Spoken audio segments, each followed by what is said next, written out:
बिस्मिल्लाहिर्रहमानिर्रहीम। Physics 9 chapter 5 के ये न्यूमेरिकल्स हैं। तो इस चैप्टर के न्यूमेरिकल्स करने से पहले कुछ ये फार्मूले हैं इम्पॉर्टेंट, ये आप ये याद कर लो तो फिर आसानी हो जाती है आगे सवाल करने में।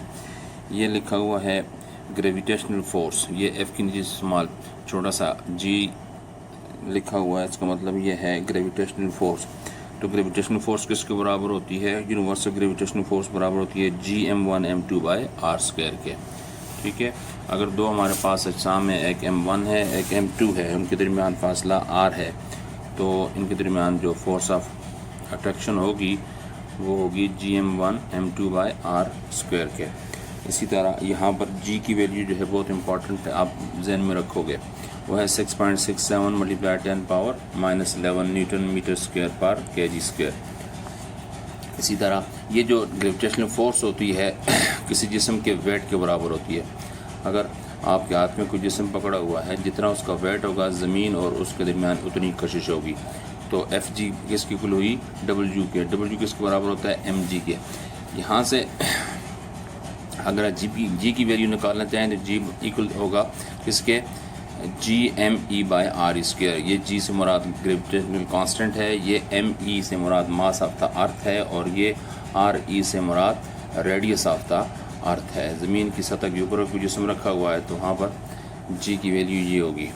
अब ये जो g की वैल्यू है बाज़ औक़ात आप भूल भी सकते हो Gme/r², तो आप इसको यूँ ड्राइव भी कर सकते हो। देखो, हमने कहा ग्रेविटेशनल जो फोर्स होती है वो वेट के बराबर है, वेट एम जी के बराबर होता है। एम ओ जी मैंने लिखा हुआ है, एम ओ जी का मतलब है कोई भी ऑब्जेक्ट है उसका mass, M O mean mass of the object multiply by G. तो वेट के अगर बराबर होती है ग्रेविटेशनल फोर्स, तो वेट तो एम ओ जी लिख लिया हमने, और यहाँ पर Gm1m2/r² के बजाय जी लिखा। m1 जो है मास ऑफ द अर्थ है, m2 जो है मास ऑफ द ऑब्जेक्ट है, इसलिए mo लिखा हुआ है। ये me मास ऑफ द अर्थ को रिप्रेजेंट करता है। ठीक है, ये m1 है, ये m2 है, बाय r² यानी रेडियस ऑफ द अर्थ। ठीक है, ज़मीन का जो रेडियस है, ज़मीन के सेंटर और ऑब्जेक्ट के सेंटर के दरमियान फासला तकरीबन ज़मीन के रेडियस के इक्वली होगा। अच्छा, इसके बाद यहाँ पर देखो एम ओ से कैंसिल रह गया, जी किसके बराबर हुआ? Gme/re² के, और ये हमने ऊपर लिखा हुआ था। ठीक है, अब यहाँ पर कुछ टर्म्स हैं, कुछ वैल्यूज़ हैं जो आपने ये न्यूमेरिकल करने से पहले जहन में रखनी है। एक तो मास ऑफ द अर्थ जो है बाज़ का दिया होता है, समटाइम नहीं दिया होता, तो 6 × 10⁻24 kg। Radius of the earth 6.4 × 10⁻6 metre.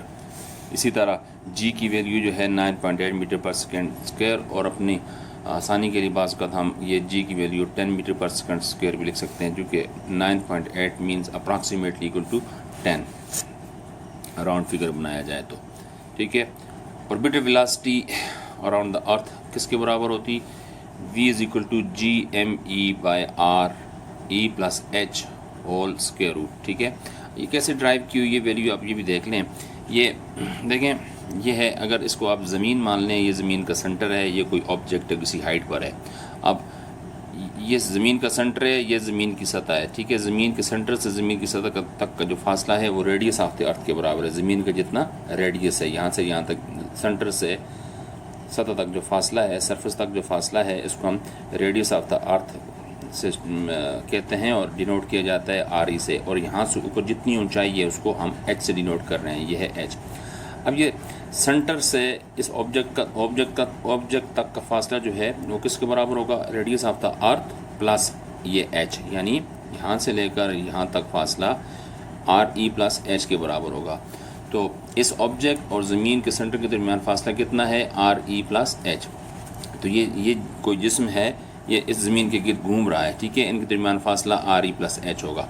तो हम ये जो ड्राइव करते हैं ये वाली इक्वेशन, तो देखो, जब ये जिस्म किसी इस ज़मीन के गिर्द घूम रहा होता है तो ये कोई फोर्स इनको घूमने पर मजबूर करती है, वो फोर्स सेंटीमीटर फोर्स होगी, यानी ये फोर्स सेंटीमीटर फोर्स इसको घुमा रही है। और दूसरी ये सेंटीमीटर फोर्स जो है, general equation of centimetre force जो होती है mv²/r है। और ये जो सेंटीमीटर फोर्स है, ये कौन सी फोर्स के इक्वल है, ये इनके दरमियान ग्रेविटेशनल फोर्स के इक्वल है, ठीक है। तो gravitational force GME by R square के इक्वल हो गया। ये MO से कैंसिल, ये R यहाँ पर 2 है, यहाँ पर 1 है, इसको 1 से कैंसिल कर, यहाँ पर 1 R रह जाएगा, ठीक है। जबकि R जो है RE + H के बराबर है, तो हम लिख सकते हैं ये V² यहाँ लिखा, G ये लिखा, ME ये हुआ, R की बजाय ये R का स्क्वायर ख़त्म हो गया, सिर्फ एक अकेला R रह गया, तो R जो है वो RE + H के बराबर है। तो ये स्क्वायर ख़त्म करने के लिए इस रूट लो और इस तरफ ही रूट लो, तो ये स्क्वायर ख़त्म होकर V रह जाएगा, यहाँ पर ये V आ गया और यहाँ पर स्क्वायर रूट का साइन आ जाएगा, ठीक है। इसलिए हमारे पास ये जो क्वेश्चन है GME whole divided by RE + H whole square root के इक्वल हो जाएगा। ये हैं कुछ फार्मूले जो बहुत इंपॉर्टेंट है याद करने, ठीक है। अब इसके बाद हम चैप्टर नंबर 5 के न्यूमेरिकल स्टार्ट करते हैं। देखिए क्वेश्चन नंबर 1 है चैप्टर 5 का, Pluto's moon Charon is unusually large considering Pluto's size. Pluto का जो चांद है, प्लूटो के साइज़ की बनिस्बत गैर मामूली तौर पर बहुत बड़ा है, ठीक है। Giving them the character of the double planet, और इस तरह जब इतना बड़ा है कि दोनों की इक्वल साइज़ महसूस होता है, इसलिए हम इसे डबल प्लैनेट भी नाम देते हैं और इसमें यह करैक्टर आ जाता है। देयर मासेस आर 1.25 × 10⁻22 kg, एक का मास यानी प्लूटो का मास ये है, एंड 1.9 × 10⁻21 kg इसके मून का मास है, ठीक है। And there average distance from one another is 1.96 × 10⁻4 kilometre है इनके दरमियान फासला। What is the gravitational force between them, इनके दरमियान ग्रेविटेशनल फोर्स क्या होगी वो हमने फाइंड करनी है। सबसे पहले तो हम डाटा लिखते हैं।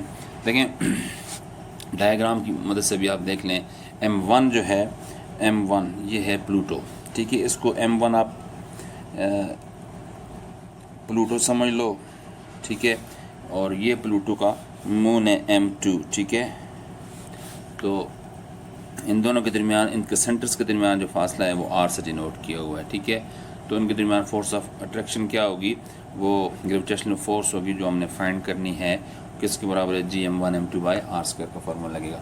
तो ये देखें, अब हम इसका डेटा बनाते हैं। तो डेटे में सबसे पहले क्या लिखा हुआ है, Pluto's moon Charon is unusually large considering the Pluto's, ये यहाँ पर एक वैल्यू ये है, there masses are 1.25 × 10⁻2 kg।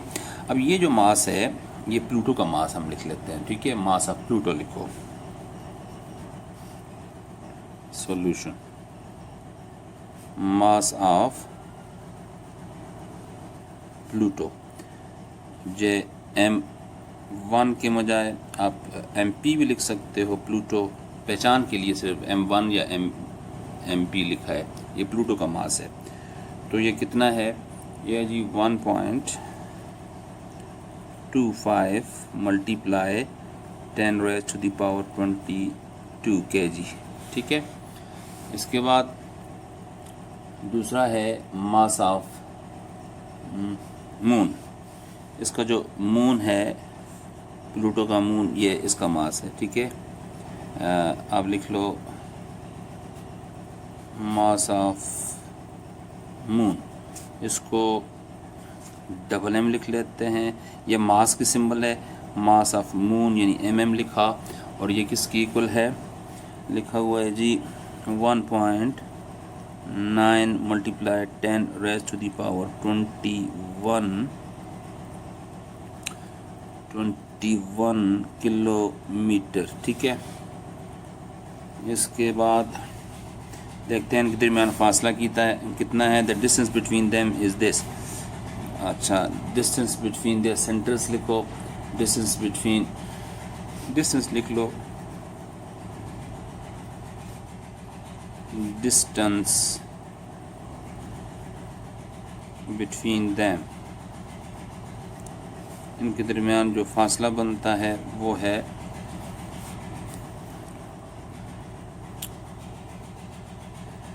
1 1.96 multiply 10 raise to the power 4 kilometre. याद रखें किलोमीटर जो है स्टैंडर्ड यूनिट नहीं है, इसलिए हम इसको मीटर्स में कन्वर्ट करेंगे।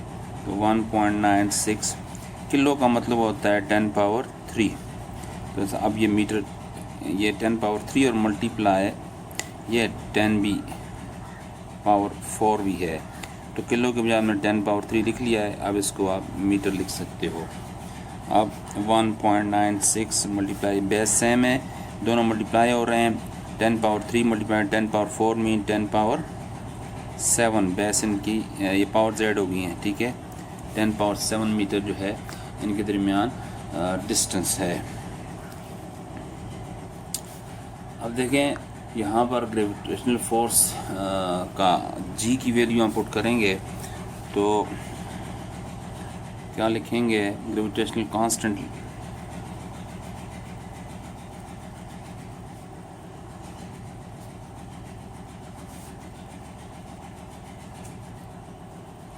ग्रेविटेशनल कांस्टेंट कैपिटल जी, इसकी वैल्यू मैंने पहले भी कहा था शुरू में, ये याद करने लेनी कुछ वैल्यूज़ ये दी नहीं है। तो आप लिखोगे 6.67 multiply 10 raise to power -11 newton metre square पर KG square. Newton metre square पर केजी स्क्वायर अगर लिखा जाए तो पावर -2 लिखा है, ठीक है।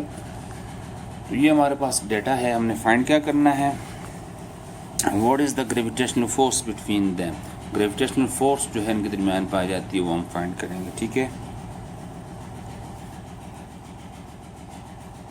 ग्रेविटेशनल फोर्स एफ जी ये हमने फाइंड करनी है, ठीक है। और उसके बाद हमें पता है कि ग्रेविटेशनल फोर्स किस इक्वल होती है। लिख लो एज वी नो दैट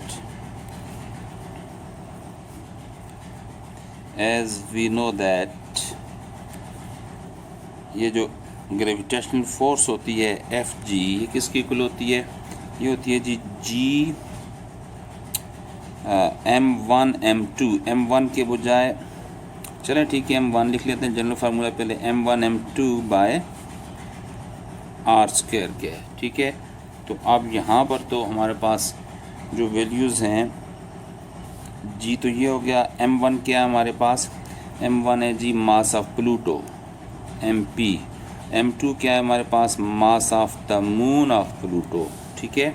ये MM लिख लिया हमने। तो M1 की जगह ये, M2 की जगह ये, इनके दरमियान जो फासला है वो R स्क्वायर हम लिख लेते हैं। वो हमारे पास वैल्यू दी हुई ऊपर। तो हम वैल्यूज पुट करेंगे, अगले पेज पे लिखते हैं। तो देखें यहाँ पर एफ जी किसके बराबर हुआ? यहाँ पर जी की वैल्यू पहले लिखेंगे। जी की वैल्यू क्या है? 6.67 multiply 10 raise to the power -11। आगे मास ऑफ द मून, ये है जी वैल्यू इसकी। Mass of Pluto 1.25 multiply 10 power 22। 1.25 multiply 10 raise to the power 22। इसके बाद मास ऑफ प्लूटो के बाद मास ऑफ मून, देखो mass of moon of Pluto. तो mass of moon of Pluto कौन सा है? ये mm 1.9 10 raise to power 21। 1.9 multiply 10 raise to power 21। अब इसके बाद हमारे पास ये जो नीचे R की वैल्यू है, तो R की वैल्यू दी हुई थी, नोट कर लें। ये R की वैल्यू 1.96 10 पावर 7 मीटर। तो हम ना यहाँ पर लिखते हैं 1.96 multiply 10 raise to the power 7 whole square, ठीक है। तो ये R स्क्वायर की वैल्यू आ गई। अब इसको सिंप्लीफाई करते हैं जी।